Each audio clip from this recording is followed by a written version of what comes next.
I am so excited for today's conversation. Welcome back to the show, James. I'm so excited to have you on again. You were on back in June, and here you are again because you're such a rebel and a rock star. Why, thank you. And thank you. Oh, it's awesome to be back. I'm looking forward to diving in once again with you down the rabbit hole. Always about the rabbit hole here on Rebel Radio, hey? So we were talking prior to the show, and as many people who are watching this, seeing this, hearing this, know that I'm a quantum numerologist, but we've never actually really talked about numerology on the show before. So this is something that I want to start bringing into the conversation. And I've shared your numbers with you. I've shared you. We went down the rabbit hole quite a bit with the numbers. And I'm just curious, what was the impact of that information for you? Well, first and foremost, it was eye-opening. Mm-hmm. It really was like a what the F saying to me right now, because it was like, get out of my head, Cindy Van, seriously. Mm-hmm. For me, though, it was, in addition to that, it was very empowering because it reaffirmed a lot of the stuff that's going on with me and the trajectory that I'm on in life right now. And it was just, it was like a big flippant affirmation of, this is exactly where you're going, what you're doing, keep on it, right? It was just like, wow. It was a huge kind of like catalyst for me to keep going forward with what I'm doing. Yeah, that's the one thing that I love about the numbers so much, is that it's science. So it's not this woo-woo weird shit like what's happening, although it feels like that when somebody's doing a reading for you. But it's just that affirmation and a remembrance of, oh yeah, that is who I am and this is where I'm going. I love that part about numerology. Well, that's the part that really intrigues me too.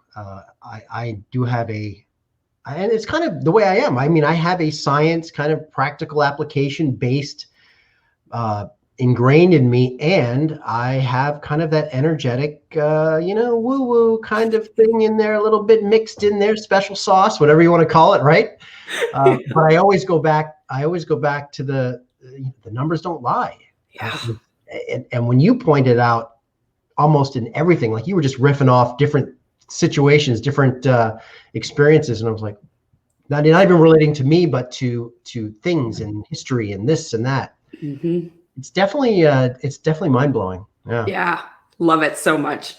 So tell me one thing on this big grand journey of life that you have learned about yourself on your journey of self-mastery.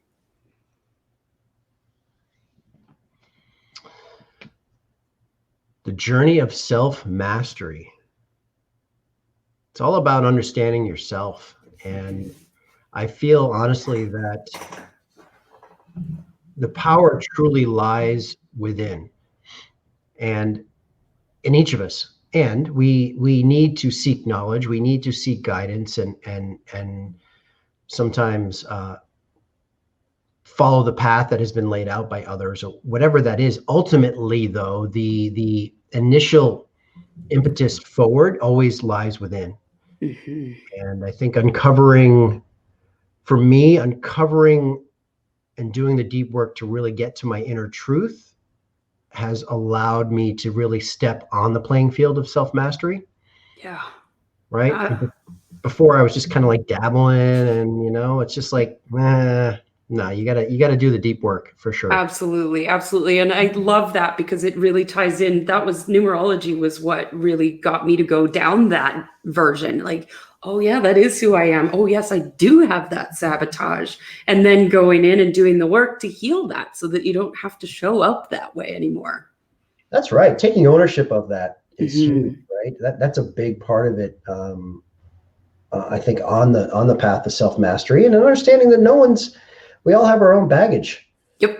Right. And assessing it and putting it where it belongs and owning it and carrying it along with you forward on the journey, I think is huge. Never just to set it and forget it. It's like, no, it's part of who I am. It's made me who I am. Right. Absolutely. Oh. So James, what's the secret to success? Let's just go right down the rabbit hole. Fuck. There it is. That was the first F-bomb. I've been trying to behave myself. But this is Rebel Radio. Come Right? on, right? Secret of success. For everybody, it's a recipe. Yes. We're in our own kitchen every goddamn day, and my recipe may not be the same for yours. We all have our little ingredients. I will say though, the secret of the success is you have to work in that kitchen and create your own flipping recipe, and experiment and find out what works for you.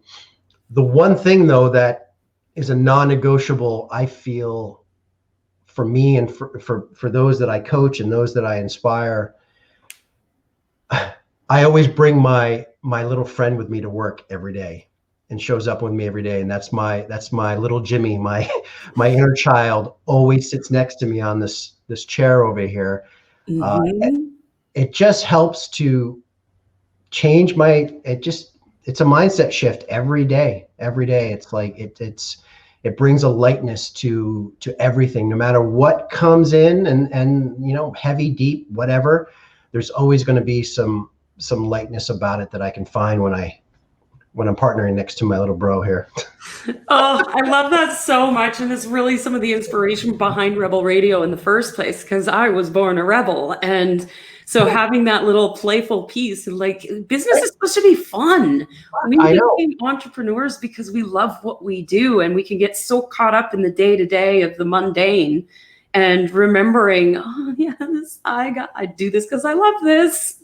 Right. I honestly feel those days of old sweat equity, those are gone. Oh, yes. It's not about that. It's about working smarter, working hard when it's deemed, and then, going out and playing and get in the sandbox, get dirty, have some fun. Absolutely. Absolutely. So right now it feels like time is speeding up. I mean, we're not going to get into the conversation about how time doesn't exist, but it feels like we're not that rabbit hole today, but it does feel like time is speeding up for a lot of people. So how do we maintain flow in this rapidly changing world? Yeah. Time itself, whatever your perception of time is, it's not about time, it's about self. And ultimately I control time by controlling myself. So self-mastery, self-management, right? We can't control time, but we can control ourselves. Yeah. And I slow down the clock by honoring myself, the boundaries that I've put around myself, being present, honoring partnerships, honoring conversations, understanding what serves me, what doesn't serve me. And that gives me the ability to flow each day, as opposed to getting swept in the current of time, which, as you know, it does get faster as we begin to age, and time goes by, and we hear it all the time. It's cliche, but it's the truth. Right? It speeds up. We seem to get older and everything seems to speed up. Yeah. And I love that you bring that up too, is that time management versus self-management, because time management is that old sweat equity, work hard, nose to the grindstone bullshit that we don't do around here. And when we're self-managing, we take inspired action, and we can get into that creative flow where you end up working for 10 hours straight, but it feels blissful, and it doesn't feel like, oh my God, I got to do this thing. And it creates better results in the end too, because the energy you put into something is the energy you're going to get out. Totally. Yeah. 100%. Right. And I honestly, one of the number one things that come across my desk is, I don't have enough time. I need better time management skills. I almost hear that on a day-to-day basis with our clients. Right. And it's understanding that, if you choose to perceive it that way, we all will have time management issues because we can't control time. Yep. It's uncontrollable. However, we have the power to govern ourselves and what we do with ourselves in any given time, present situation, whatever it is, right? So spot on there, 100%. Absolutely. So let's talk about the pivot. How do you stay focused on the end goal without being attached to the outcome? Yeah, it's interesting. I just did a Facebook Live about this week, actually. It's it's about being passionately unattached, and it's about finding, honestly, it's about finding joy in the process. The Mhm. journey is always in the process. I don't care if it's money, if it's money, if it's wealth you want, if it's, training a client for a marathon, or being an Olympian. It's always about what you learn in that process and being present in the process that really is the educational moments that inspire and then pivot. And so when you get to that desired outcome, there's a trust that develops in the work, you know. And there's also an intrinsic trust that that if something doesn't happen at that desired outcome, there will be an educational up level from that. There will be a way to then turn and go and move forward from Yeah. that. So for me, I shouldn't say never, because that's not true. I very rarely get caught up in the will this be X. I, Mhm. I decide, I get clear on what that is. What is the final outcome? I reverse engineer back, and now I just focus on the steps. I focus about being present, trust that will happen. Yes, absolutely. It's the old cliche. It's not about the journey, or it's not about the outcome. It's about the journey, right? Not about the Sure. end destination. So this is just diving down another Go rabbit for it. hole. Go for it. Dive. Always, always. So here at Rebel Radio, as you know, I love to talk about wealth activation. And the Mm, word wealth is very triggering for a lot of people. mm. So I'm looking to redefine the word so that it's not so triggering. So what does wealth mean to you? Good luck with that, redefining the word. But how many billions of people have their own perception of what wealth is? So, I It's all about setting an intention. uh, sorry, the question was what does wealth mean to me? Mm-hmm. Um, well, I think it's a two-pronged approach. That's just the way I look at it. Wealth is money. Wealth is financial status, good, bad, ugly, whatever it is. However, instinctively, wealth is about being abundant in different areas of your life. I mean, we associate abundance in money, Mm-hmm. right, for wealth. And it's also, I can have a wealthy mindset. I can have a very wealthy, phys, physique or fitness or nutrition or whatever, right? Like, so I can be healthy. It's about a state. I look at it as a kind of a state of existence. I choose to be wealthy in body, mind, and spirit. So I kind of look at it as two sub definitions, maybe. I don't know. Yeah, absolutely. I look at wealth as a feeling state. And it's Hmm. actually something that, well, in wealth activation, we use the quantum field to actually pull in the feeling, the frequency wave of wealth. And wealth is different for each and every person, depending on intention, desire, all of Right. those pieces, right?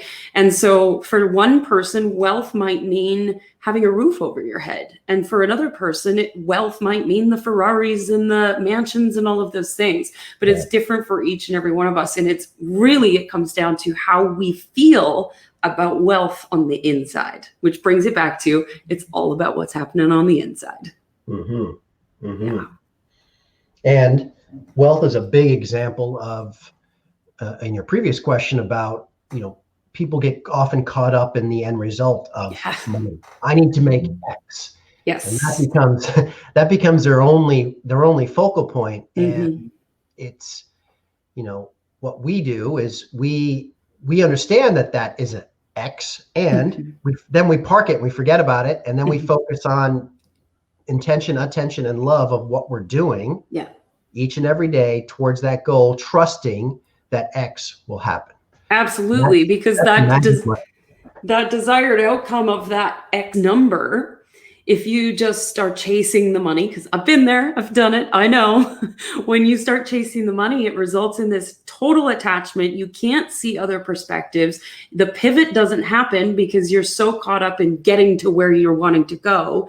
And then your work starts feeling hard. You stop loving what you're doing. And then lo and behold, you're disappointed because you don't get the outcome. Exactly.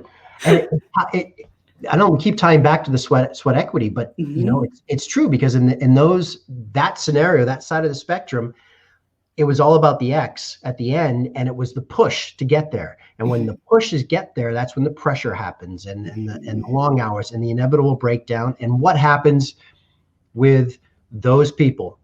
Those people are the ones, you know, that fill that, what is it, 96% of people on their deathbed say they shouldn't have worked as hard. Right? Those people, they're trying to shift that paradigm. Right? Yes. Yeah. Absolutely. Yeah. So speaking of, you know, wealth and all of these things, how do we sustain the growth and the wealth that's happening, especially in like fast-paced world and all the things that are moving and shaking and pivoting, and, you know, how do we sustain it? How do we sustain our journey towards growth and wealth? Easy. It is easy. It's not, I mean, simple, not easy. How do you keep your teeth clean every day? I don't know. I don't know either. Apparently there's a thing invented called a toothbrush, and we're supposed to brush every day. Apparently it works. But my point is it's like anything else. You have to have consistent application, dedication, commitment to what you're doing, and belief in and trust in. And it's like anything else. If you want to sustain self-growth and or wealth, whatever it is, you have to work at it. And you have to dedicate yourself. If I want to win an Olympic gold medal, well, fuck, I'm gotta work at it. I gotta train day out and day out. It's a non-negotiable. It's the same thing, right? Absolutely. So it's just work. And work in a good context, not in like that heavy old school context. The fun work. Exactly. Sometimes you're going to go deep, and sometimes it doesn't feel fun, but it gets you to the fun. And I think that word that you used, commitment, I love that word. It's one of my favorite words, because when you want that desired outcome, then you've got to be committed to the work that it's going to take to get there. So many people I see, and a lot of my clients that I'm coaching, they want to go from, I want this thing, to instant results. It's this instant gratification lifestyle that our society has created for us. In my experience, there are no fucking shortcuts, and you can't go from awareness to transformation overnight.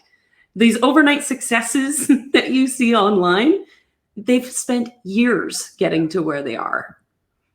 Yeah. Totally. And then the ones that, you know, it also becomes clear who's not in alignment and who's got smoke and mirrors and things, right? Because you can tell there's just something like intrinsically, and 9 times out of 10, my gut instinct would say that they didn't do the deep work, that they haven't spent the time eating the poo-poo sandwiches. Right. Yeah, there's a level of integrity that needs to come with this work. If you're going to walk the walk, or if you're going to talk the talk, you better walk the walk. Yeah, amen. Yeah, 100%. Absolutely. So in all of this perceived chaos, I don't watch the news, but if anybody watches the news, apparently Trump has COVID now. Oh, lovely. What's one thing that you would share with our audience about navigating current events? Well, that's a can of worms right there. I will say, I'll bring it back to our early conversation. So, I respect current events. I respect what's going on. I just choose to keep it at a certain arm's length away, so that it doesn't affect my boundaries that I've created, which allow me to shine my light and to inspire and do the work that I'm called to do to make this world a better place. I don't watch the news. I don't follow the news. I just kind of know what's going on, and that works for me, because I can't change the world, but I can, in effect, change one person, which can change another, which can change another. That's my avenue that I'm going towards. Yeah. So. Yeah, I remember asking my mentor not too long ago, is it important for me to be involved in current events? Do I need to know what's going on? And her response was, fuck no. Just focus on what's going on in here and move the needle forward. I know, and that's a great conversation, because I know there's a lot of people that talk about it's our obligation to know what's going on in society. And I mean, I'm from the US. Mm-hmm. Right? So living here in Canada, I have all you guys chewing me a new one every other day, it seems.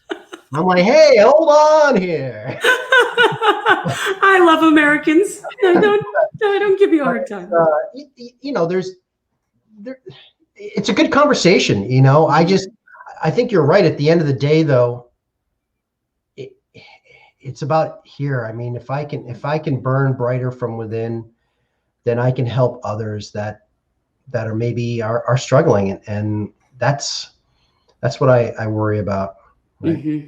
Yeah, absolutely. I think and I mean, speaking of smoke and mirrors, even if you were involved and you were paying attention to current events, we don't know what the fuck is going on anyways. The media outlets and things. What's true. That's a great point. So if we don't really know, which we don't really know, I think everyone can say that. Yeah. We don't really know, then why worry about it? Right? I said this the other day, right? On my live, park the serious shit. Yeah. Just park it. Yeah. Right? Yeah. So, go live life and have fun and create your own experience. Yeah, absolutely. That's it. Live your purpose-driven life and light a few fires on the way. Good fires. Yes. All the good fires. Yes. All the good fires. Yeah. Yeah. James, it's been such a pleasure having you on the show again. Thank you for being here. And as always, we end the episode with one last question. Oh boy. What do you dream of for the world? I was trying to be to be honest with you, I was trying to be something cheeky on this one, but I knew you were going to ask me this. I don't know. I mean, because I know one of your guests talked about better sex for everybody, and I thought that was amazing. Right. It's like, that was well done on her part. For me, though, I'm going to tie it back to the sandbox. I'm going to tie it back to play and inner child, and a little bit more laughter. Mm-hmm. When with a smile and some laughter, everything just seems to melt away, and flow happens. That's what I love to see for all of us. Absolutely. Love it. Thanks for being on the show, James. Thank you, Cindy Ban. You rock always.